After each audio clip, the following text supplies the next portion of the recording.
Gracias, señor Presidente. Distinguished President, Excellencies, Council members have received a written update on Sri Lanka, A/HRC/49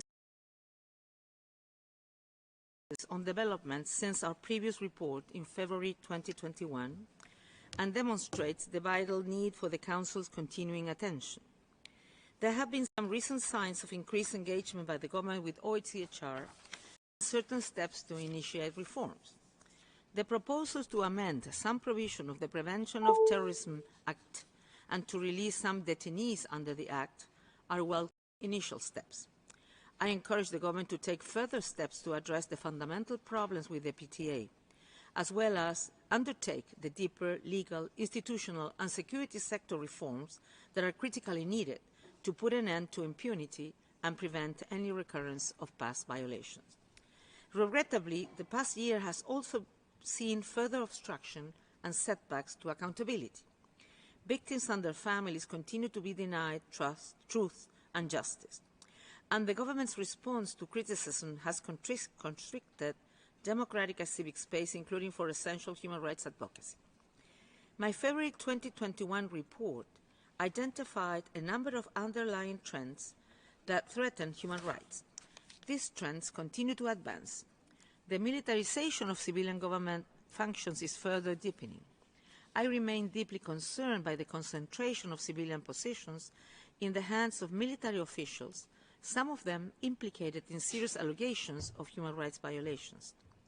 The expression of ethno-religious nationalism in state institutions has become more visible, increasing the marginalization and fear of minority communities and undermining reconciliation. Since the end of 2020, we have noted a significant increase in land disputes, mainly related to Buddhist heritage conservation or forestry protection, that are exacerbating grievances of minority communities and creating new tensions. I regret the erosion of independence of countries' key commissions and institutions, including Sri Lanka's Human Rights Commission, subsequent to passage of the 20th Amendment to the Constitution. Victims' trust in the Office of Missing Persons, established to investigate the country's tens of thousands of enforced disappearances, is lacking. The forthcoming Constitution drafting process will be an important test for the future independence of key institutions and should emphasize devolution and human rights.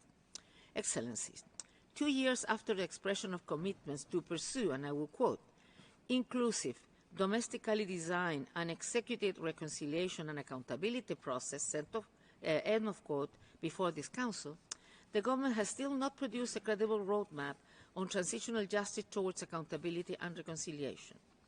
I remain concerned by the continued suffering and anguish of victims and families of the disappeared, who call for truth and justice and seek to commemorate their loved ones. I urge the government to acknowledge their rights, urgently determine the fate or whereabouts of victims, bring perpetrators to justice, and provide reparations. Victims of the 2019 Easter Sunday bombings and religious leaders also continue to call for justice, reparation, and a full account of the circumstances of those attacks, in particular the role of the security establishment. I am also deeply concerned by continued reports of surveillance, harassment, and intimidation of civil society organizations, human rights defenders, and journalists by police and intelligence services. Repeated incidents of death in custody and in alleged armed encounters with police are alarming. We also continue to receive allegations of ill treatment and torture by police and military. This highlights the importance of fundamental security sector reform. Mr. President, our previous reports to the Council have detailed the failure of successive governments of Sri Lanka to prosecute international crime and serious human rights violations and to pursue an effective transitional justice process. The current government has not only demonstrated its unwillingness to pursue accountability, it has incorporated military officials implicated in alleged war crimes into the highest levels of government, reinforcing a narrative of impunity. For these reasons, and to provide some forms of redress for victims, I have called on the Council to pursue alternative strategies to advance accountability at the international level. Regarding our implementation of the accountability-related aspect of Resolution 46/1, preparatory work is underway. Our team will analyze the information that has been consolidated in the evidence repository using a criminal justice perspective, with a view to identifying gaps and priorities for further information collection and incorporating a victim-centered approach.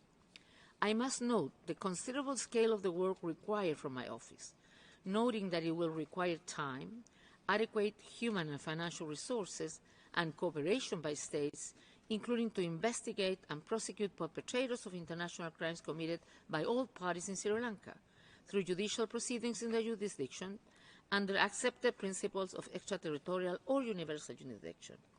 The mandate under the Resolution 46/1 presents an important opportunity to pursue accountability for serious international crimes committed in Sri Lanka. This is a vital task. As long as impunity prevails, Sri Lanka will not achieve genuine reconciliation and sustainable peace. I thank you, Mr. President.